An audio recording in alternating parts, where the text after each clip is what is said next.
نبی اکرم نور مجسم صلی اللہ تعالی علیہ وآلہ وسلم کا فرمان عالی شان ہے، شب جمعہ اور روز جمعہ یعنی جمعرات کا سورج ڈوبنے سے لے کر جمعے کا سورج ڈوبنے تک مجھ پر درود پاک کی کثرت کیا کرو، جو ایسا کرے گا روز قیامت میں اس کی گواہی دوں گا اور شفاعت بھی کروں گا۔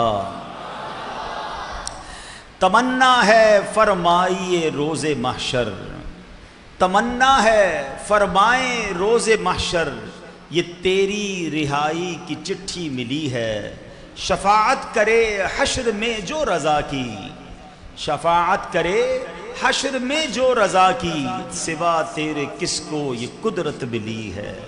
صلو علی الحبیب صلی اللہ تعالی علی محمد صلی اللہ علیہ وسلم۔ درود پاک اپنی زندگی میں شامل رکھیے، اور بالخصوص اس حدیث پاک میں ہم نے سنا کہ جمعرات کی مغرب سے لے کر یعنی سورج ڈوبنے کے بعد سے لے کر جمعے کا سورج ڈوبنے تک، آسان لفظوں میں جمعرات کی مغرب سے جمعے کے غروب آفتاب جمعے کی مغرب تک کثرت سے درود پاک پڑھنے ہیں کہ جو ایسا کرے گا آقا فرماتے ہیں قیامت کے دن اس کی گواہی بھی دوں گا، اس کی شفاعت بھی کروں گا۔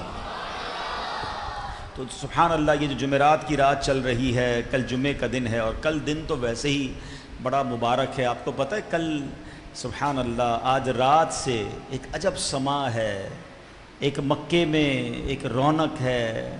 لبیک اللہم لبیک لبیک لا شریک لک لبیک ان الحمد والنعمت لک والملک لا شریک لک۔ منا کی طرف ایک ایسی بستی کی طرف قافلے رواں دواں ہوں گے، اس وقت خوشی کا عالم ہوگا، ہر حاجی کا چہرہ دمک رہا ہوگا، اور سب کی ایک لگن ہے کہ اللہ کو راضی کرنا ہے۔ اپنے مکے میں تقریباً حاجی ہوٹل میں رہ رہے ہوتے ہیں، ایئر کنڈیشن کمرے بستر سب چھوڑ کر احرام پہن کر چلے ہیں ایک بستی کی طرف، چلے ہیں خیمہ بستی کی طرف، اور دل خوشی سے جھوم رہا ہے۔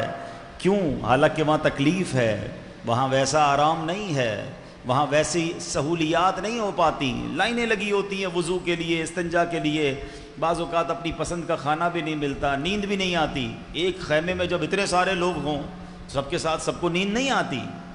مگر کمال یہ ہے کہ حج کے سفر میں تھکن بھی ہے، تکلیف بھی ہے، مگر ہر حاجی خوش ہے کہ اللہ نے اپنا مہمان بنا لیا۔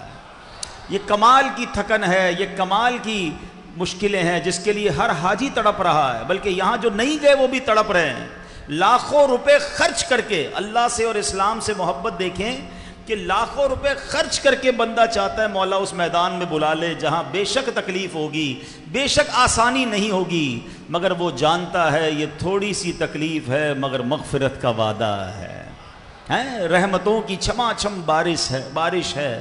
اور کل کا دن جب جمعے کا دن ہوگا سارے حاجی منا پہنچ جائیں گے، 5 نمازیں کل وہ منا میں ادا کریں گے، اور سبحان اللہ جو ہفتے کا دن ہوگا وہ یوم العرفہ ہوگا، ہفتے کے دن حج ہوگا، اور خوش نصیب حاجی وہاں حج ادا کریں گے۔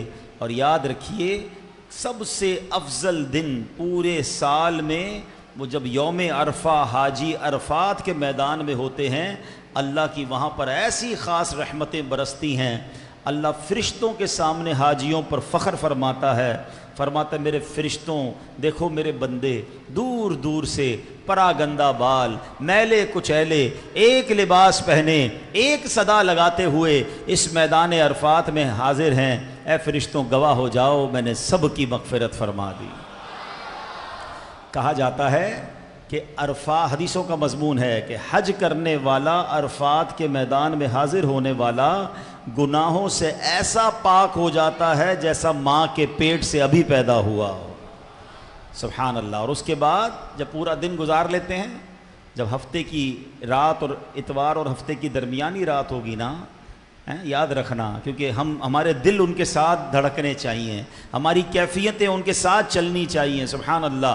ہفتے کی رات یہ حاجی پہنچ جائیں گے مزدلفہ، اوئے ہوئے، یہ وہ رات ہوتی ہے 5 اسٹار 7 اسٹار ہوٹل کے بستر پر وہ مزہ نہیں آتا جو اس پتھریلے میدان میں حاجی بغیر کوئی ٹینٹ، بغیر کوئی نیچے قالین، پتھروں پر سو رہے ہوتے ہیں، روڈوں پر سو رہے ہوتے ہیں، مگر سب خوش ہوتے ہیں، وہاں کنکریاں چنتے ہیں، اور فرمایا یہ رات حاجیوں کے لیے شب قدر سے افضل رات ہے۔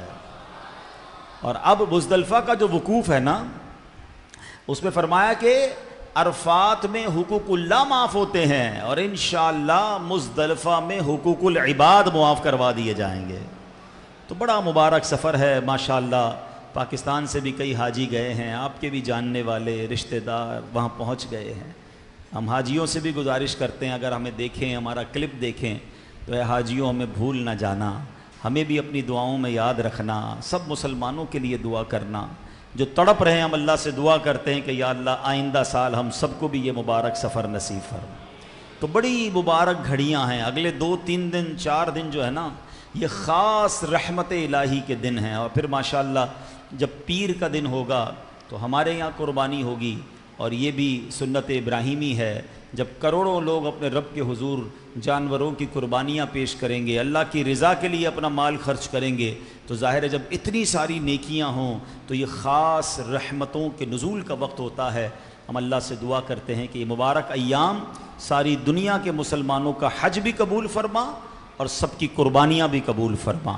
اور ان مبارک ایام میں ہم یہ بھی دعا کرتے ہیں کہ اللہ ہمارے مظلوم فلسطین کے بھائی بہنوں اور بچوں کی بھی غیب سے مدد فرما، ان کو بھی عید کی خوشیاں نصیب فرما دے۔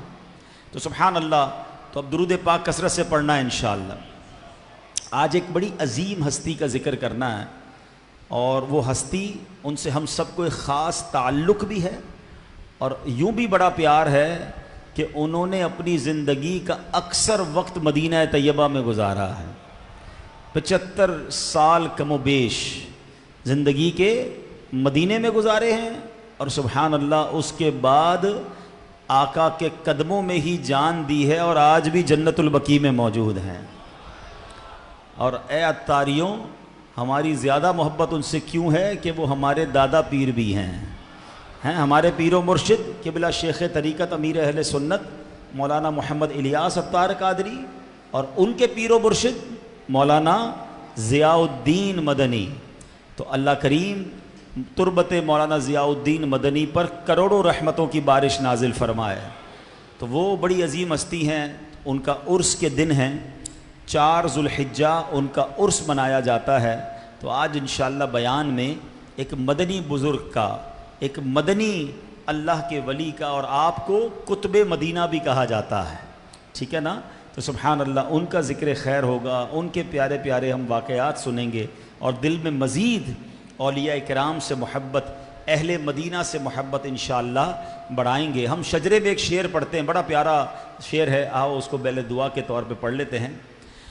پرزیا کر سب کا چہرہ حشر میں اے کبریا، پرزیا کر سب کا چہرہ حشر میں اے کبریا، شاہ ضیاء الدین پیر با صفا کے واسطے۔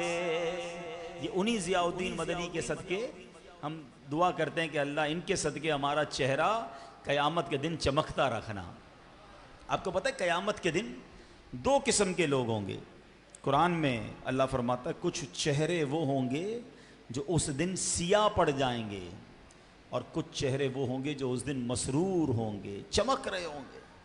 ہم اللہ سے دعا کرتے ہیں کہ قیامت کے دن کا چمکتا چہرہ نصیب فرما، اس دن کی سیاہی، اس دن کی ذلت اور رسوائی سے اللہ ہم سب کو محفوظ فرمائے۔ مولانا ضیاء الدین مدنی رحمۃ اللہ تعالی علیہ کی سیرت بڑی کمال کی ہے۔ محمد عارف قادری ضیائی یہ ایک شخصیت ہیں، اور یہ قطب مدینہ رحمۃ اللہ تعالی علیہ کے مرید ہیں۔ فرماتے 1974 کی بات ہے، میں نے مدینہ منورہ میں مستقل رہائش اختیار کرنے کا ارادہ کر لیا، مدینہ پاک میں کاروبار کا ذریعہ بھی بن گیا۔ اب جب والدہ سے اجازت لی تو میری والدہ نے کہا کہ نہیں بیٹا آپ واپس آ جائیں، اور کسی طریقے سے پاکستان آئیں، مجھے آپ کی یہاں ضرورت ہے۔ اور والدہ جانتی تھی کہ یہ میرا بیٹا مولانا ضیاء الدین مدنی کا مرید ہے اور ان کے ساتھ ہی رہتا ہے، تو ماں نے سیدی قطب مدینہ کو بھی خط لکھ دیا کہ حضور میرا بیٹا آپ کے پاس آتا ہے، اس کو سمجھائیں اور پاکستان واپس بھیج دیں۔ مولانا ضیاء الدین مدنی نے عارف صاحب کو بلایا اور بلا کر کہا کہ بیٹا آپ کی والدہ کا خط آیا ہے، گھر سے خط آیا، پڑھو اسے۔ خط کو پڑھا، خط میں ماں نے یہی لکھا تھا کہ بیٹا واپس آ جاؤ۔ کہا حضور ماں تو کہہ رہی ہے مگر میرا مدینہ چھوڑنے کو جی نہیں چاہتا ہے، ماں مانی جائے گی، بس میرا جی نہیں چاہتا کہ میں مدینہ چھوڑ کر جاؤں۔ سیدی قطب مدینہ فرماتے بیٹا ماں کا حکم مانو اور واپس جاؤ، اللہ خیر کرے گا۔ آپ نے کہا حضور بس مجھے اجازت دے دیں، میں ماں کو منا لوں گا، وہ تھوڑا عرصہ روئے گی پھر مان جائے گی، مگر مجھے مدینے میں رہنے دیں۔ حضرت قطب مدینہ رضی اللہ تعالیٰ عنہ نے اب جلال میں آ کر فرمایا چلے جاؤ، والدہ کا حکم مانو، تم انشاءاللہ مدینہ طیبہ آؤ گے اور یہیں رہو گے۔ کہتے میں پیر صاحب کا بھی حکم آ گیا، والدہ کا بھی حکم تھا، میں واپس آیا اور امی جان کے ارشاد پر جب واپس آ گیا تو کچھ ہی عرصے میں ایسا کرم ہوا کہ میری دعائیں رنگ لائیں، پیر صاحب نے جو فرمایا تھا ایسا ہی ہوا، پھر مدینے جانا نصیب بھی ہوا اور مدینے ہی میں میرا قیام ہو گیا۔ عاشق مصطفیٰ ضیاء الدین زاہد و پارسا، ضیاء الدین جام عشق نبی کے پلا مجھے، مست و بے خود بنا ضیاء الدین، موت آئے مجھے مدینے میں کر دو حق سے دعا ضیاء الدین، مجھ کو دے دو بقیع غرقد میں اپنے قدموں میں جا ضیاء الدین۔ تو ہے میرے پیارے اسلامی بھائیو، اس واقعے سے ایک اور بات سیکھنے کو بھی مل رہی ہے کہ والدین کے جو حکم ہے اس کو ماننا ہے۔ آپ کو معلوم ہے کہ نفلی عمرے یا نفلی حج کرنے بھی بندہ اپنے ماں باپ کی اجازت کے بغیر نہیں جا سکتا۔ اگر ماں کہتی ہے کہ نہ جاؤ، حالانکہ حج ہے لیکن نفلی ہے نا، فرض نہیں ہے، فرض یقیناً پورا کرنا ہوگا، مگر نفلی حج کے لیے والدین کی اجازت کے بغیر نہیں جا سکتا۔ والدین کو ضرورت ہے تو ان کے پاس رہے۔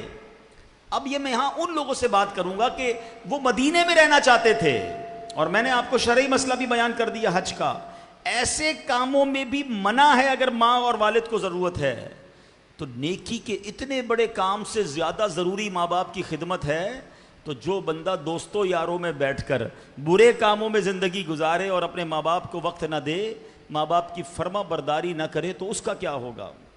اور یہاں میں بیرون ملک میں رہنے والے عاشقان رسول سے بھی بات کروں گا کہ بعض اوقات یورپ میں، افریقہ میں، دنیا بھر میں چلے جاتے ہیں، ماں ادھر پریشان، والد بزرگ بوڑھے پریشان، اور بیٹا کہتا نہیں میں اپنی لائف وہاں گزاروں گا۔ اور بعض اوقات ماں باپ کو جب انتقال ہو جائے تو چہرہ بھی نہیں دیکھ سکتے۔ ایسا نہ کیا کریں۔ مجھے اچھی طرح یاد ہے، کچھ عرصہ پرانی بات ہے، مجھے ایک نوجوان کا یورپ سے فون آیا، آواز تھوڑی سی اس کی بھرائی ہوئی تھی، کہتا ہے عبدالحبیب بھائی مجھے آپ سے ایک مشورہ کرنا ہے۔ میں نے کہا جی بتائیے۔ کہتے ماں بوڑھی ہے، بیمار ہے، ماں روز مجھے کہتی بیٹا واپس آ جاؤ، پتہ نہیں کب دنیا سے چلی جاؤں گی، میرے بیٹا میرے پاس آ جاؤ۔ وہ کہتا ہے میرا جی بھی چاہتا ہے ماں کے پاس جانے کو، مگر مسئلہ یہ ہے کہ یورپ آ تو گیا ہوں، کاغذات بنے نہیں ہیں، اگر میں واپس چلا گیا تو پھر یورپ نہیں آ سکوں گا، میرے ڈاکیومنٹ ابھی بننے میں ٹائم ہے، پتہ نہیں کتنا ٹائم لگے۔ میں نے اس نوجوان سے کہا کہ بیٹا بات یہ ہے کہ اگر ماں چلی گئی نا تو ماں دوبارہ نہیں آئے گی، تمہارے ڈاکیومنٹس تو بعد میں بھی بن جائیں گے، اور اگر نہ بھی بنے تو خیر ہے، باہر کی 2 روٹی سے ماں باپ کے قدموں کی آدھی روٹی اچھی ہے، بیٹا واپس آ جاؤ اور ماں کی خدمت کر لو، ورنہ زندگی بھر پچھتاؤ گے اگر ماں چلی گئی۔ وہ نوجوان فون پر ہی رونے لگا، کہتا ہے بات آپ کی ٹھیک ہے، اب میں واپس آ جاتا ہوں۔ تو میں ان سب سے بات کرنا چاہتا ہوں جن کے ماں باپ انتظار کر رہے ہیں، بچپن میں انہوں نے ہمیں پال پوس کر بڑا کیا، آج بڑھاپے میں ان کو ہماری ضرورت ہے۔ ارے بیرون ملک والوں کو چھوڑو، آج شہر کراچی میں رہ کر اپنے ماں باپ کے پاس لوگ نہیں جاتے، اپنے گھر کے پاس رہ کر ماں باپ کے لیے ٹائم نہیں ہوتا، گھر میں جائیں تو ماں باپ کو کہتے ہیں ہمارے پاس ٹائم نہیں ہے، آپ تو ہمیشہ وہی پرانی باتیں کرتی ہو، آپ تو ہمیشہ وہی پرانی باتیں ابو جان کرتے ہیں، ہمیں مزہ نہیں آتا آپ کے پاس بیٹھنے کے لیے۔ ہمیں کیا ہو گیا ہے؟ یقین کریں میں آپ کو صحیح بتا رہا ہوں، یہ دکھ شاید آپ ابھی نہیں سمجھ پا رہے، دوستوں میں اور جو دنیا کی رنگینیوں میں بزی ہیں، جس کے ماں باپ چلے گئے نا اس سے پوچھو اب وہ کتنے یاد آتے ہیں۔ اب بندہ کہتا ہے کاش تھوڑا وقت بتاتا، ماں بلاتی تھی کاش اور بیٹھتا، والد کے پاس اور بیٹھتا، ان کے پیر دباتا، ان کی خدمت کرتا، کچھ ایسی باتیں کرتا کہ والد کے چہرے پر اور مسکراہٹ لاتا۔ یہ بڑی عبادت ہے کہ بندہ ماں باپ کے پاس بیٹھے اور ایسی باتیں کرے کہ ماں باپ کے چہرے پہ مسکراہٹ آ جائے، ماں باپ خوش ہو جائیں۔ سوچو نا، جب آپ اور میں بچے تھے ماں باپ نے کتنی بار ہمیں مسکرانے پہ مجبور کیا، کتنا ہنسایا تھا۔ اچھا اس بات کو وہ زیادہ جلدی سمجھتے جب ان کی یہاں اولاد ہوتی ہے، جب وہ خود باپ بنے نا، ہم باپ بنے تو پھر پتہ چلا کہ بچے کو ہم کتنا پیار کرتے ہیں۔ ایک ہی بات بار بار بچہ ریپیٹ کرتا ہے، ہم بار بار سنتے ہیں، کبھی نہیں کہتے بیٹا ایک ہی بات کیوں سنا رہے ہو، 100 بار ایک ہی نظم، 100 بار ایک ہی جملہ، بلکہ بچے کو کہتے بھی یہ وہی والی بات ذرا دوبارہ سناؤ، وہ کہتا ہے ہم پھر ہنستے ہیں۔ باپ بچے کی بات 100 بار سنے مزہ آتا ہے، مگر یہی بچہ بڑا ہو کر باپ ایک بات کو 3 بار ریپیٹ کر دے تو کہتے ہیں ابو آپ ایک ہی بات بار بار کر رہے ہیں، امی تمہارے پاس وہی کہانیاں وہی باتیں ہوتی ہیں۔ نہ کرو ایسا، پلیز قدر کیجئے۔ مولانا ضیاء الدین مدنی قطب مدینہ نے بیٹے کو ماں کے پاس مدینے سے بھیج دیا، یہ درس ہے ہمارے لیے۔ اور ایک جملہ یاد رکھنا، جس سے اس کا والد راضی اس سے اس کا رب راضی، اور جس سے اس کا والد ناراض اس سے اس کا رب ناراض۔ ماں باپ کو ناراض نہ کرنا۔ اللہ کرے کہ ہم اس بات کو سمجھ لیں۔ بے شک شادی ہو گئی آپ کی، بے شک آپ بیزی ہیں، بے شک آپ کی اپنی فیملی ہے، ماں باپ کا حق ہے کہ انہیں ٹائم دیجئے، وقت بتائیے ان کے ساتھ۔ ماں باپ پیسے نہیں مانگتے، وہ ٹائم مانگتے ہیں، وہ پیار مانگتے ہیں، ان کو اچھا لگتا ہے ہمارا بیٹا ہمارے ساتھ تھوڑی دیر بیٹھا ہے، مگر ٹائم نہیں ہے آج کی اولاد کے پاس۔ اچھا جاتے بھی ہیں تو موبائل ہاتھ میں ہے، ماں باپ کے پاس بھی جو ٹائم گزارا وہ موبائل پہ ہی گزارا، ماں باپ کے ساتھ نہیں گزارا۔ رکھ دیں تھوڑی دیر موبائل سائیڈ پہ، کریں ان سے باتیں، ان کے دل کی باتیں ان کو کرنے دیں، کوئی بات نہیں، بلکہ ہمیں تو باتیں بھی وہ کرنی چاہیے جس سے وہ خوش ہوتے ہوں۔ اب ماں باپ کے پاس جا کر کوئی سائنسی فارمولے بیان کرنا شروع کرتے ہیں، ان کو کیا پتا، ان سے ان کے زمانے کی باتیں کریں، ان کے دوستوں کی باتیں کریں۔ ہاں غیبت نہ ہو، شرعی طور پہ کوئی گناہ نہ ہو تو اچھی اچھی باتیں کریں۔ اللہ کرے کہ یہ بات آپ خاص طور پہ اب عید کے دن ہیں، ہاں مجھے یہ بھی اندازہ ہے کئی لوگ ماں باپ سے ناراض ہو کر گھر سے نکل گئے ہیں، اپنی دنیا الگ بسا لی ہے۔ میں ابھی پچھلے دنوں پنجاب گیا، کروڑ پتی فیملی، بہت بڑی فیملی، میں شہر کا نام نہیں لوں گا، بہت اللہ نے نوازا ہے ان کو، میرے پاس آنسوؤں سے رونے لگے۔ کہتے میرے بیٹے نے اپنے بیٹے کی شادی کروائی، بڑے ارمانوں سے شادی کروائی، شادی کروانے کے بعد پتہ نہیں بہو نے کیا بچے کو سمجھایا کہ بیٹا گھر چھوڑ کر چلا گیا۔ اب جب ان کے یہاں اولاد ہوئی، میری پوتی ہوئی، میری پوتی کو بھی میرے گھر نہیں آنے دیتے، بیٹا ہم سے ملنے نہیں آتا، وہ آنسوؤں سے رو رہے تھے۔ کہا میں نے کئی بار اپنے بیٹے کو کہا بیٹا اب کوئی مسئلہ ہے تو مجھے بتا دو، ہمیں یوں بڑھاپے میں چھوڑ کر تو نہ جاؤ۔ میں یہ سمجھتا ہوں بعض اوقات ماں باپ کا بھی قصور ہوتا ہے، لیکن وہ ہیں تو ہمارے ماں باپ نا، انہیں دکھ تو نہ دیں، بڑھاپے میں تو دکھ نہ دیں۔ تو اے میرے پیارے اسلامی بھائیوں، شادی کے بعد بھی ماں باپ کو چھوڑ کے نہیں جانا۔ میں یہاں ماں باپ سے بھی گزارش کر لیتا ہوں کیونکہ عید کے دن ہیں، آپ نے بھی ہو سکتا ہے سختیاں کی ہوں گی، آپ نے بھی ہو سکتا ہے اپنے بچوں کو گھر سے نکال دیا ہوگا، نہ کریں ایسا۔ تھوڑی سی زندگی ہے، خوشیوں کے ساتھ جئیں، گھر جوڑ کے جئیں، توڑ کے کب تک جیو گے؟ آپ اسے معاف کر دیں۔ بیٹے سے بھی گزارش ہے چلا جائے، ماں باپ کے پیر پکڑ لے، کتنی ناراض کیوں نہ ہو، جب آپ پیر پکڑ لیں گے تو وہ بھی معاف کر دیں گے۔ اللہ کرے ہمارے گھر مل جائیں، ہم محبتوں کے ساتھ رہیں، پیار کے ساتھ رہیں۔ کبھی زندگی میں ایسا کام مت کرنا کہ ماں باپ کے دل دکھ جائیں، کیونکہ ان کے دل دکھ گئے نا، اور اگر وہ خدا نہ خواستہ تم سے ناراض دنیا سے چلے گئے، پھر ساری زندگی پچھتاؤ گے کہ کاش میں انہیں منا لیتا، میں ان کو راضی کر لیتا۔ تو بہرحال سیدی قطب مدینہ رحمۃ اللہ تعالی کی بات ہو رہی ہے، اور اللہ والوں کی زبان سے کوئی بات نکل جائے نا، اللہ اسے پوری فرما دیتا ہے۔ اللہ والوں کی بڑی شان ہوتی ہے۔ بخاری شریف کی حدیث ہے، لمبی حدیث ہے، اس کا ایک حصہ یہ ہے، سرکار دو عالم علیہ السلام نے فرمایا من عادى لی ولیا فقد آذنتہ بالحرب، جو میرے کسی ولی سے دشمنی رکھتا ہے میں اس سے اعلان جنگ کر دیتا ہوں۔ میں اس سے اعلان جنگ دیتا ہوں، یعنی رب اس سے جنگ کا اعلان فرماتا ہے۔ مجھے ایک بات بتاؤ، اللہ سے جنگ کر کے کوئی جیتا ہے؟ بربادی ہونا ہے نا، تو کسی اللہ کے ولی سے دشمنی نہیں کرنی ہے۔ اب آپ کہیں ہم تو اللہ کے ولیوں سے دشمنی نہیں کرتے، کچھ بدبخت تو وہ ہیں جو مزارات میں اولیاء چلے گئے ان کی گستاخیاں کر رہے ہیں، مگر ہمیں یہ تو نہیں پتا نا کہ دنیا میں اس وقت کون کون ولی ہے۔ بات ذرا سمجھیے گا، بڑی باریک بات ہے۔ اس وقت ماشاءاللہ جامع مسجد کلثوم نام ہے مسجد کا، ہم جامع مسجد کلثوم میں موجود ہیں، شاہ فیصل کالونی میں، ماشاءاللہ کتنی بڑی تعداد میں اسلامی بھائی ہیں۔ ہمیں کیا پتہ اس میں کون کون اللہ کا ولی ہے؟ اللہ نے اپنے ولیوں کو اپنے بندوں میں چھپا کے رکھا ہے، ہمیں نہیں پتا کہ آج ہمارے ساتھ جو بیٹھا ہے کاندھے سے کاندھا ملا کر، جس کے ساتھ ہم نماز پڑھ رہے ہیں، یا جناب آتے آتے جو مسجد کے باہر خادم کھڑا ہے، ہمیں نہیں پتا اس وقت مجمع میں کون کون اللہ کا ولی ہے۔ تو اللہ کے ولی سے دشمنی، اللہ جنگ کا اعلان کر رہا ہے تو ڈرنا ہے نا۔ تو اس کا مطلب یہ ہوا کہ ہمیں پھر سب سے ادب سے پیش آنا ہے، سب سے محبت سے پیش آنا ہے، کیونکہ اگر کسی اللہ کے ولی کی گستاخی ہو گئی تو پھر بربادی ہے۔ وہ واقعہ مجھے یاد آیا، امیر اہل سنت نے اپنی پرانی فیضان سنت میں واقعہ لکھا تھا کہ ایک اللہ والے تھے، بڑے بزرگ تھے، کہیں سے جا رہے تھے، تو ایک بری عورت اپنے دوست کے ساتھ برے تعلقات رکھنے والی ایک جگہ بیٹھی تھی، اور وہ بزرگ، بارش کا وقت تھا تو ان کے پیر پانی پہ پڑا، چھینٹے اڑے اور اس جو غلط عورت تھی اس کے کپڑے پہ پڑ گئے۔ اب جو اس کا یار تھا اس کو بڑا غصہ آیا، نیچے اترا اور بزرگ کو چانٹا مار دیا۔ انہوں نے اللہ، یا اللہ تیری مرضی، یا اللہ تیرا شکر کہا اور آگے چلے گئے۔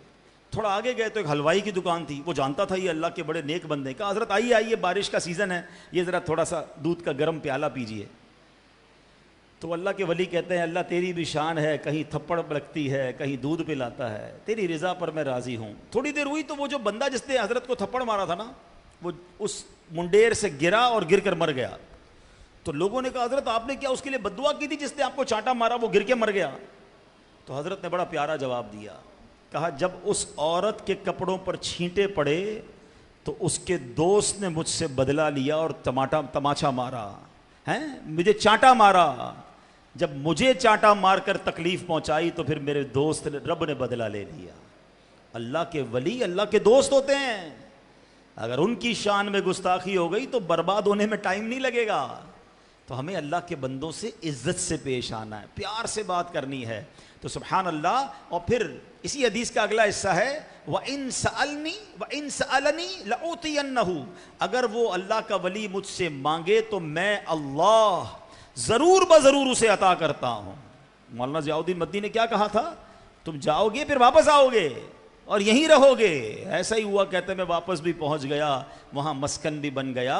تو اللہ والوں کی زبان سے نکل جائے پھر رب اسے پورا فرما دیتا ہے۔ تو ہمیں اللہ والوں سے محبت کرنی ہے، اللہ کے نیک لوگوں سے دوستی کرنی ہے۔ اب آئیے کتب مدینہ مولانا ضیاء الدین مدنی رحمۃ اللہ تعالی علیہ کا کچھ تعارف بھی سن لیتے ہیں۔ آپ کی ولادت 1877 سنہ ہجری میں ہوئی۔ سیال کوٹ آپ کا آبائی شہر ہے، آپ کا پیدائشی نام احمد مختار ہے، آپ کے دادا جان نے آپ کا نام ضیاء الدین رکھا۔ آپ مسلمانوں کے پہلے خلیفہ حضرت ابوبکر صدیق رضی اللہ تعالیٰ عنہ کی اولاد سے ہیں۔ آپ کا خاندان علماء اور صوفیہ کا گھرانہ تھا۔ آپ کے آباء و اجداد میں شیخ عبداللہ قادری رحمۃ اللہ تعالیٰ علیہ صاحب کرامت ولی تھے۔ تقریباً 16ویں صدی عیسوی میں ہجرت کر کے مدینہ منورہ چلے گئے۔ اسی میں شیخ عبدالحلیم قادری بھی آپ کے آباء و اجداد میں سے ہیں، یہ بھی بڑے باکمال عالم و صوفی تھے۔ سیدی قطب مدینہ اولیاء کرام سے بہت ہی محبت فرمایا کرتے، خود فرماتے ہیں میرے آباء و اجداد تمام ہی قادری یعنی غوث پاک کے مرید تھے۔ قطب مدینہ کی عادت تھی کہ حضور غوث پاک رحمت اللہ تعالی کا نام سنتے تو ادب سے سر جھکایا کرتے۔ سیدی قطب مدینہ رحمت اللہ تعالی نے دورہ حدیث شریف یعنی عالم کورس کی تکمیل پیلی بھیت ہند سے کی۔ آپ کی دستار بندی سبحان اللہ، پتہ ہے آپ کے سر پر امامہ کس نے باندھا؟ سیدی اعلیٰ حضرت امام اہل سنت نے آپ کے سر پر امامہ باندھا تھا۔ اعلیٰ حضرت کے آپ خلیفہ بھی ہیں، اور 18 سال کی عمر مبارک میں اعلیٰ حضرت نے آپ کو خلافت عطا فرمائی۔ کلی ہیں گلستان غوث الورا کی، کلی ہیں گلستان غوث الورا کی، یہ باغ رضا کے گلے خوشنما ہیں۔ 1910 میں آپ مدینہ منورہ میں حاضر ہوئے، 70 سال سے زیادہ عرصہ آپ کا مدینہ منورہ میں قیام رہا، اور آخر مدینہ ہی میں انتقال ہوا، اور آپ کا مزار جنت البقیع میں ہے۔ سبحان اللہ، تم کو کتب مدینہ یا مرشد، علماء نے کہا ضیاء الدین، 500 سال تک مدینے میں تم نے بانٹی ضیاء الدین۔ سیدی قطب مدینہ بڑے ملنسار تھے، جو بھی آتا مرحبا مرحبا کہہ کر اس کا استقبال کرتے۔ خود امیر اہل سنت فرماتے ہیں کہ میں جب قطب مدینہ کی بارگاہ میں حاضر ہوتا تو سیدی قطب مدینہ جب ان سے کہا جاتا حضور دعا کریں، تو اتنی بڑی ہستی ہو کر آپ کہا کرتے میں تو دعا گو بھی ہوں اور دعا جو بھی ہوں، یعنی دعا کرتا بھی ہوں اور آپ سے دعا کا طلبگار بھی ہوں۔ سبحان اللہ، حسن اخلاق کے پیکر ہیں، آنے والوں کو مرحبا کہہ کر استقبال کر رہے ہیں۔ یہ بھی ہماری تربیت ہے۔ بعض اوقات ہم کہیں بیٹھے ہوتے ہیں، کوئی آتا ہے، نہ مسکراتے ہیں، نہ کھڑے ہو کر استقبال کرتے ہیں، نہ جناب اسے ویلکم کرتے ہیں۔ نہیں، سنت یہ ہے، ادب بھی یہ ہے، اور جس کو کہیں کہ اخلاق بھی یہ ہے کہ آنے والے کو پتہ چلے کہ میرے آنے کا نوٹس لیا گیا ہے، میرے آنے پر کوئی خوشی ہوئی ہے۔ تو ایسا نہیں ہونا چاہیے، اچھے انداز سے استقبال کرنا چاہیے۔ حضرت جریر بن عبداللہ رضی اللہ تعالیٰ عنہ صحابی ہیں، آپ ایک مرتبہ بارگاہ رسالت میں حاضر ہوئے، نبی کریم علیہ الصلوۃ والسلام گھر پر تھے، بہت سارے صحابہ بھی حاضر تھے، گھر میں بیٹھنے کی جگہ نہیں تھی۔ حضرت جریر دروازے کے باہر ہی بیٹھ گئے، حضرت جریر بن عبداللہ دروازے کے باہر ہی بیٹھ گئے۔ نبی پاک علیہ الصلوۃ والسلام نے دیکھا تو دریائے کرم جوش میں آیا، میرے آقا نے اپنی چادر مبارک اٹھائی، حضرت جریر کو دی، فرمایا اے جریر چادر بچھاؤ اور اس پر بیٹھ جاؤ۔ اب وہ تو صحابی تھے، سرکار کی چادر پر کہاں بیٹھنا تھا، انہوں نے تبرک لی، چادر کو چوما، سر پہ لگایا، لیکن نبی پاک کا اخلاق دیکھیں، ہیں اپنے صحابی کے لیے اپنی چادر پیش کر رہے ہیں۔ ہمارا حال کیا ہوتا ہے، مجھے دری پہ جگہ مل جائے، مجھے پنکھے کے نیچے جگہ مل جائے، مجھے ذرا اچھی جگہ مل جائے، کہیں میری جگہ پہ کوئی اور نہ بیٹھ جائے۔ مسجدوں میں بھی یہ معاملات چل رہے ہوتے ہیں، تو ایسا نہ کیا کریں، ایثار کیا کریں، اور بھائیوں کو بھی بھلا ہو جائے، ان کے لیے بھی آسانی ہو جائے۔ جو دوسروں کے لیے آسانی کرتا ہے، جو دوسروں کے لیے اچھا کرتا ہے، اللہ اس کے کام اچھے کر دیتا ہے۔ میرے آقا کے اخلاق کریمہ کیسے، ایک مرتبہ قبیلہ دوس وہاں سے 400 افراد تشریف لائے، نبی پاک نے جب ان کے پاس وہ آئے کیسے استقبال فرمایا، موتیوں جیسے الفاظ تو سنو۔ نبی پاک فرما رہے ہیں مرحباً احسن الناس وجوہاً واطیبہ افواہاً واعظمہ ابانا، خوش آمدید، کتنے اچھے چہروں والے، پاکیزہ منہ والے اور امانت داری میں بہت عظمت والے لوگ آئے ہیں۔ آنے والوں کی تعریف فرما رہے ہیں۔ ایک بار ام ہانی رضی اللہ تعالیٰ عنہ یہ نبی پاک کی بارگاہ میں آتی ہیں، آقا فرماتے مرحباً بام ہانی، یعنی ام ہانی کو خوش آمدید، اللہ کے حبیب ہیں، آنے والے کو مرحبا کہہ کر پکار رہے ہیں، تعریف کر کے ویلکم کر رہے ہیں، چادر بچھا کر ویلکم کر رہے ہیں، اور ہم ٹس سے مس نہیں ہوتے، اب بیٹھ جاؤ، بس بیٹھ جاؤ، آگے بھائی بیٹھ جاؤ۔ اخلاق، پیار، اس سے دلوں میں جگہ بنتی ہے۔ اللہ کرے کہ ہم مسکرانے والے بن جائیں، اچھے انداز میں بات کریں۔ نبی پاک علیہ الصلوۃ والسلام فرماتے ہیں اپنے مسلمان بھائی سے کھلے ہوئے چہرے کے ساتھ ملنا بھی نیکی ہے۔ کھلا ہوا چہرہ ہو، ویلکم، پتہ چلے اس کو کہ آپ آئیں۔ تو دیکھیں ایک بات یاد رکھیے گا، یہ مجھے بھی اچھی طرح اندازہ ہے کہ غم ہوتے ہیں، تکلیف بھی ہوتی ہے، بندہ دکھی بھی ہوتا ہے، لیکن میرا دکھ میرا ہے نا، جو مجھ سے ملنے آیا اس کا نہیں ہے، میری ٹینشن میری ہے، وہ تو مجھ سے ملنے آیا نا، اس کو بھی میں ٹینشن دے رہا ہوں۔ ایسا منہ تربوز کی طرح بنا کے رکھا ہوا ہے، بھائی پتہ نہیں کتنا پریشان ہوں، اس کو کیا پتا آپ کیوں پریشان ہیں، اور اس کو بتانا بھی کیوں ہے۔ ایک جملہ بڑا مشہور ہے اور محاورتاً ساری بول رہے ہوتے ہیں، اللہ پاک آپ کو صبر جمیل عطا فرمائے، صبر جمیل پر اجر عظیم عطا فرمائے۔ اب ان حاجی صاحب سے پوچھ لو حضرت صبر جمیل کیا ہے، تو کہیں گے کسی جمیل بھائی کا صبر ہوگا، نہیں۔ ڈیفینیشن آف صبر جمیل یہ ہے کہ جو مصیبت میں ہے اور جو مصیبت میں نہیں ہے، ان دونوں کو دیکھو تو پتہ نہ چلے کہ کون مصیبت میں، دونوں فریش لگ رہے ہیں، یعنی چہرہ بھی میرا نہ بتایا ہے کہ میں کتنا اندر سے دکھی ہوں، مجھے کتنے پرابلمز ہیں۔ مزہ یہ ہے صبر جمیل۔ ہمارا تو چہرہ ہی بتا دیتا ہے، اور بھائی خیریت تو ہے، کیا ہو گیا، آپ کا چہرہ عجیب سا ہو رہا ہے، ہوائیاں اڑ رہی ہیں، اور بس یار کیا بتاؤں، بڑا پریشان ہوں۔ نہیں، پتہ ہی نہ چلے کسی کو، میں جانوں میرا رب جانے. بندوں نے کیا کرنا ہے؟ میں بندوں کو اپنے دکھ بتا کر کیا کر لوں گا؟ ثواب بھی چلا جائے گا، ہونا بھی کچھ نہیں ہے. وہ شاعر کہتے ہیں نا، کسی کا احسان کیوں اٹھائیں، کسی کو حالات کیوں بتائیں، تمہیں سے مانگے یہ تم ہی دو گے، تمہارے در سے ہی لو لگی ہے. زندگی کا اصول بنا لیں، دنیا والوں کو نہ بتائیں کیا پرابلم ہے، بلکہ سچی بات بتاؤں، تجربے کی بات بتا رہا ہوں، میری بات بہت سارے مانیں گے.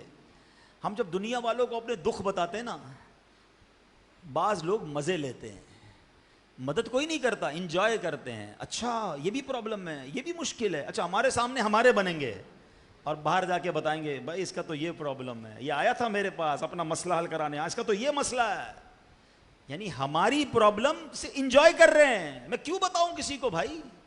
کوئی کچھ کرتا نہیں. شاعر لکھتے ہیں نا، دنیا والے تو زخم دیتے ہیں، دنیا والے تو زخم دیتے ہیں، زخمی دل کی دوا مدینہ ہے، زخمی دل کی دوا مدینہ. بیماریاں بھی نہ بتایا کرو، اس میں بھی انجوائے کرتے ہیں.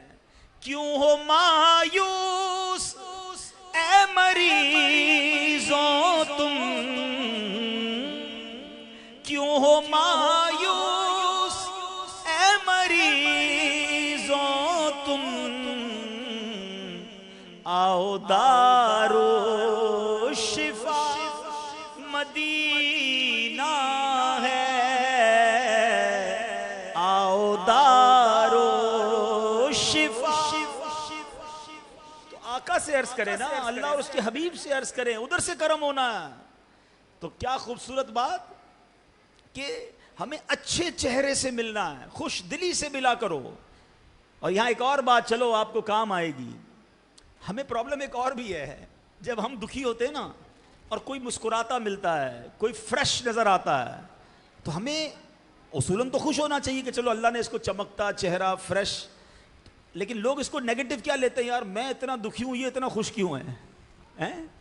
میں آپ کو ایک صحیح بات بتاؤں، دنیا میں سب کے الگ الگ دکھ ہیں. ہمیں ایسا لگتا ہے میں ہی سب سے بڑا دکھی ہوں، یہ بھول ہے آپ کی. ہمیں لگتا ہے پیسے والے بڑے مزے میں ہیں. سنو میری بات، پیسے والوں کے الگ دکھ ہیں، غریبوں کے الگ دکھ ہیں. ہاں، جو مشہور ہے نا اس کی الگ پرابلم ہے، جس کو کوئی نہیں جانتا اس کی الگ پرابلم ہے. یہ دنیا مسائل میں ہی زندگی مسئلے میں ہی گزرتی ہے. یہ آپ کو لگ رہا ہے کہ یار میں ہی پریشان ہوں، وہ بڑا خوش ہے. نہیں، شادی شدہ ہے اس کی الگ پرابلم ہے، جس کی شادی نہیں ہو رہی اس کی الگ پرابلم ہے، جس کی اولاد ہو گئی اس کی الگ مسئلے ہیں، جو بے اولاد ہے اس کی الگ مسئلے ہیں. ہاں دنیا دیکھیں، ایک جملہ یاد رکھ کر لو، نگران شورا ہمارے بڑی پیاری بات سکھاتے ہیں. زندگی کی جو گاڑی ہے نا وہ مسائل کے پہیوں پر ہی چلتی ہے. مسائل تو آئیں گے ہی، لائف ہے ہی ایسی نا. اچھا آج نہیں ہے، ہو سکتا ہے ایسا کوئی بھائی بیٹھا ہو کہ جو کہے یار مجھے تو اللہ کا شکر ہے کوئی مسئلہ نہیں، اللہ آپ کو ہمیشہ محفوظ رکھے. لیکن بی ریڈی، اگر آج پرابلم نہیں ہے نا تو کبھی نہیں آئے گا، ایسا نہیں ہوگا. تیار رہنا، کیونکہ قرآن میں رب نے فرمایا نا، وَلَنَبْلُوَنَّكُمْ بِشَيْءٍ مِّنَ الْخَوْفِ وَالْجُوعِ وَنَقْصٍ مِّنَ الْأَمْوَالِ وَالْأَنفُسِ وَالثَّمَرَاتِ. لسٹ بھی دے دی اللہ نے، ہم ان قریب تمہیں آزمائیں گے. بی ریڈی، بی کیئرفل، تیار رہنا.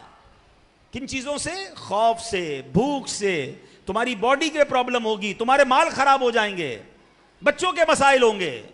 یہی تو مسئلے ہیں. کاروبار خراب ہو جاتا ہے، نوکری میں پرابلم ہو جاتی ہے، کسی دشمن کا خوف آ جاتا ہے، بیماری اچانک آ جاتی ہے، چلتے چلتے بیمار ہو جاتا ہے. ہم ٹھیک ہے، بچوں میں پرابلم آ جاتی ہے. اللہ نے فرما دیا یہ سب ہوگا، مگر آگے کیا فرمایا؟ جو اس امتحان کو اچھے طریقے سے صبر سے گزار لے گا وبشر الصابرین، خوشخبری ہے صبر والوں کے لیے. ہمیں خوشخبری لینی ہے، ہمیں انعام لینا ہے رب سے. الذین اذا اصابتهم مصیبہ، جب ان پر کوئی مصیبت آتی ہے کیا کہتے ہیں؟ قالوا انا للہ وانا الیہ راجعون، ہم اللہ ہی کا مال ہیں اور اللہ ہی کی طرف لوٹ جانا ہے. تو زندگی مسائل میں گزرے گی، ٹینشن نہ لیا کرو زیادہ، یار یہ کیوں ہو گیا، بھائی ہونا تھا. اس جہاں میں پرابلم ہی آنی ہے. ایک اور حدیث پاک روایت سن لو اور تھوڑا سا کول ڈاؤن ہو جاؤ گے، تھوڑی چاہ کے چہرے پہ مسکراہٹ تو آئے. ہر وقت ہی ٹینشن، ہر وقت ہی پرابلم، جو ملتا ہے بندہ کہتا ہے یار اس سے جب ملو یہ بیچارہ پریشانی نظر آتا ہے. نہیں، خوش رہا کرو، یہ مسائل نہیں ختم ہونے، یہ چلتے ہی رہیں گے. لیکن مسکرانا صدقہ ہے، پیسے بھی نہیں لگتے. اچھا مزے کی بات ہے آپ مسکراؤ، سامنے والا بھی مسکرا پڑے گا تو اچھا ہے نا، ماحول اچھا ہو جاتا ہے. ہم ماحول خراب کیوں کریں یار، گھر میں جائیں مسکراتے ہوئے، سب کے چہروں پہ مسکراہٹ بکھیر دیں، ثواب بھی ملے گا، ماحول بھی سافٹ ہو جائے گا، پیسے بھی خرچ نہیں ہوئے. اب سنو، روایتوں میں آتا ہے دنیا مومن کے لیے قید خانہ ہے اور کافر کے لیے جنت ہے. کئی لوگ کہتے ہیں نا یار یہ غیر مسلم ان کے ملکوں میں جاؤ، کتنے پیسے، کیسی صفائی، کیسی رونق ہو جناب، ادھر امن و امان بھی بڑا ہے، مزے بھی بہت ہیں، تنخواہ بھی زیادہ ہے. ہوں تہاڈی مرضی ہے، حدیث پاک میں تو فرما دیا ہے کافر کے لیے جنت ہے دنیا، مومن کے لیے قید خانہ ہے. مگر پھر آگے کیا فرمایا؟ آخرت مومن کے لیے جنت ہے، کافر کے لیے قید خانہ ہے. اب آپ سوچ لو 60-70 سال موج کرنی ہے یا نہ ختم ہونے والی جنت میں جانا ہے جس کی کوئی ایکسپائری ڈیٹ ہی نہیں ہے. قرآن کہتا ہے جو جنت میں چلے جائیں گے نا، ہم فیہا خالدون، ہمیشہ ہمیشہ اس میں رہیں گے. تو ہم اللہ سے دعا کرتے ہیں اللہ یہ دنیا کی زندگی عافیت، صبر اور شکر کے ساتھ گزروا دے اور جنت میں ہمیں بلا حساب داخلہ نصیب فرما. تو جب بھی ملیں خوشگوار طریقے سے. یہ حدیث پھر سن لو کہ اپنے مسلمان بھائی سے کھلے ہوئے چہرے کے ساتھ ملنا بھی نیکی ہے. تو انشاءاللہ اگر آپ ملنسار بن جائیں گے نا، لوگ آپ سے ملنا پسند کریں گے، لوگ آپ کے قریب. اگر اب آپ دین کا کام کرنا چاہتے ہیں، چلیں اس کو اور ملٹیپلائی کر دوں، بات اب ختم کرتا ہوں، ٹائم کافی ہو گیا، کہ اگر آپ مبلغ ہیں، اگر آپ چاہتے ہیں کہ لوگ آپ کی بات سنیں، آپ کا بیان سنیں، آپ سے قریب آئیں، دین کی باتیں سیکھیں، تو پھر تو آپ کو اور مسکراہٹ چہرے پہ لانی چاہیے، اور اچھے انداز، گرم جوشی سے، پیار سے ملنا چاہیے. کیونکہ آپ کے قریب آئیں گے تو آپ کی بات سنیں گے نا. آپ کے قریب ہی نہیں آنا چاہتا کوئی. کچھ لوگ شکایت کرتے ہیں یار مجھ سے لوگ ملتے نہیں ہیں، سب سے ملتے ہیں مجھ سے نہیں ملتے. تو آپ چیک کر لیں پرابلم آپ میں ہی ہے. آپ خود ہی تو جواب دے رہے ہیں وہ سب سے مل رہے ہیں، پرابلم ان میں ہوتی تو وہ کسی سے بھی نہ ملتے نا. لوگ دوسروں سے ملتے، مجھ سے نہیں ملتے. کچھ لوگ کہتے ہیں سب کی دوستیاں ہوتی، میرا کوئی دوست نہیں بنتا. تو حضرت آپ پھر اپنے آپ کو چیک کر لیں، there is something wrong in you. کچھ لوگوں کی طبیعت میں کانٹے ہوتے ہیں، ہاں ان کو پتہ بھی نہیں ہوتا بعض اوقات. کچھ لوگ پھول برساتے ہیں، ملو تو مزہ آ جاتا ہے، طبیعت خوش ہو جاتی ہے، فریش ہو جاتا ہے بندہ. یار کیا ملاقات تھی یار، ملاقات سے آدھا غم ہی دور ہو گیا، ٹینشن ہی دور ہو گئی. مبلغ ایسا ہونا چاہیے، مسلمان ایسا ہونا چاہیے کہ اس سے ملو تو طبیعت خوش ہو جائے. اور کچھ ایسے ہوتے ہیں جن کو جو جب چاہیں کانٹا ہی چبو دیں گے، کوئی نہ کوئی طنز کریں گے. ملاقات ہوگی اور بھائی کیسے ہیں یار، یہ کیسا ہی ماما پہنا ہے یار، کپڑے تو ڈھنگ کے پہن لیا کرو، ابھی تک چپل چینج نہیں کیے. اب بندہ کہ یار سلام کرنے آیا تھا یا انسپیکشن کروانے آیا ہوں. تو ان کا کام ہی یہی ہے، آپ ان کو گھر پہ دعوت پہ بلا لیں، ہیں گھر میں آ کر گھر کی برائیاں شروع کر دیں گے. یار وہی صوفے پرانے ہیں، پنکھا تو نیا لگا لیتے، ابھی تک کلر نہیں کروایا، یہ پھٹیچر گاڑی ہے. ایسے لوگوں کو پھر بعد میں کوئی مہمان بھی نہیں بناتا ہے کہ یار اس کو بلا کے ٹینشن ہی لینی ہے. ایسے مت بننا. طنز کرنے والا، ٹونٹ کرنے والا، تکلیف پہنچانے والے کے دوست نہیں ہوتے، وہ اکیلا رہ جاتا ہے. اگر آپ کو فیل ہوتا ہے نا کہ لوگ میرے قریب نہیں آتے تو چیک یور سیلف، کوئی پرابلم ہے. لوگوں کو مزہ نہیں آتا آپ سے بات کرنے میں، ایسے بن جاؤ کہ لوگ بیٹھنا چاہیں آپ کے پاس، ان کو آپ سے ملاقات کا جی چاہے. وہ کہتے ہیں نا مقناطیس، مبلغ جو ہوتا ہے نا اچھا مسلمان، حسن اخلاق کا پیکر، وہ مقناطیس کی طرح ہوتا ہے، میگنیٹ. لوگ اس سے آپ مقناطیس کو رکھیں چیزیں چپک جاتی ہے نا، چیزیں قریب سے آ کے لوہے کی تمام چیزیں چپک جائیں گی. حسن اخلاق کا پیکر مقناطیسی قوت رکھتا ہے، لوگ اس سے آ کر ملنا چاہتے ہیں، قریب آنا چاہتے ہیں. مگر کچھ لوگ پتہ ہے کیسے ہوتے ہیں، وہ مقناطیس کی جو الٹی والی سائڈ نہیں ہوتی، بچپن میں کھیلتے تھے ہم بھی نا، پہلے یوں کرتے تو سب آ کے چپک جاتی تھی چیزیں، پھر الٹا کرتے چیزیں بھاگنے لگ جاتی تھی. تو کچھ لوگ مقناطیس ہیں مگر وہ الٹی والی سائڈ ہے، سیدھی والی نہیں ہے. تو مسلمان اس نے اخلاق کا پیکر ہوتا ہے، لوگ آپ کے قریب آئیں، بیٹھیں، باتیں سنیں، پھر اس کا دیکھیں انشاءاللہ اس کے لیے. اچھا ایسے ہی آخری بات اور کر دیتا ہوں، چلو فیملی کے لیے بھی. کچھ لوگ گھر میں جاتے ہیں, ذرا چیک کرنا میں کون سے والا مقناطیس ہوں, میگنیٹ کی فرنٹ سائڈ ہوں یا بیک سائڈ ہوں. کچھ لوگ گھر میں جاتے ہیں نا, بچے کہتے ہیں جلدی سو جاؤ سو جاؤ, ابو آ گئے ہیں. گھر میں ہر کوئی بھاگنے لگ جاتا ہے ہم سے دور ہیں, کوئی ادھر کچن میں گھس جائے گا, کوئی بستر میں گھس جائے گا. کیوں؟ پتہ ہے انہوں نے جا کر سب کی کلاس ہی لینی ہے, جاتے ہی سب کو لیکچر دینا ہے, سب کو ڈانٹنا ہے, سب گھبرا جاتے ہیں گھر میں جا کر. تو سمجھ جاؤ یہ میگنیٹ کی الٹی والی سائڈ ہے. اچھا کچھ والد ایسے ہوتے ہیں جیسے ہی گھر میں جائیں بچے دوڑتے ہوئے آتے ہیں, ابو آ گئے ابو آ گئے ہیں, کوئی کاندھے پہ چڑھ جاتا ہے, کوئی گود میں آ جاتا ہے. It means you are good. لوگ آپ کے قریب, بچے بھی قریب آنا پسند کر رہے ہیں. تو یہ سیکھو. اگر ایسا نہیں ہے نا, آپ لائف نہ بچوں کی تربیت کر سکیں گے نہ فیملی کی تربیت کر سکیں گے. اچھا معذرت کے ساتھ ایسے نمازی بھی ہوتے ہیں, 5 ٹائم نماز پڑھنے آئیں گے, مگر جیسے ہی وہ مسجد میں آئیں گے نا, مؤذن صاحب کہیں گے سیدھے ہو جاؤ بھائی. انہوں نے آ کے کوئی نہ کوئی, یہ لائٹ کیوں نہیں چل رہی, یہ پنکھا کیوں بند ہے, تو مائک کیوں ٹھیک نہیں ہے, 1 منٹ نماز لیٹ ہو جائے تو امام صاحب سے لڑنا شروع کر دیں گے. اچھا یہی حاجی صاحب جو 2 منٹ نماز لیٹ ہونے پہ لڑ رہے ہیں, باہر چائے کی دکان پہ آدھا گھنٹہ بیٹھے ہوں گے, ان کو کوئی ٹینشن نہیں ہے. 2 منٹ جماعت لیٹ ہوئی, 1 منٹ دعا لیٹ ہوئی, اس پہ پریشان کریں گے. یہ نہ کیا کریں یار. اپنی طبیعت میں طنز اعتراض اس کو ختم کریں. آپ اکیلے رہ جاؤ گے, لوگ آپ سے عزت بھی کریں گے تو ڈر کے کریں گے. کتب مدینہ سبحان اللہ کیا کمال کی شخصیت ہے. کوئی بندہ آتا نا, کہتے نعت پڑھنا آتی ہے, کہاں تو نعت سناؤ. سید قطب مدینہ ان سے نعتیں سنا کرتے تھے. تو یہ اللہ والوں کی شان ہے, اخلاق کے پیکر ہوا کرتے.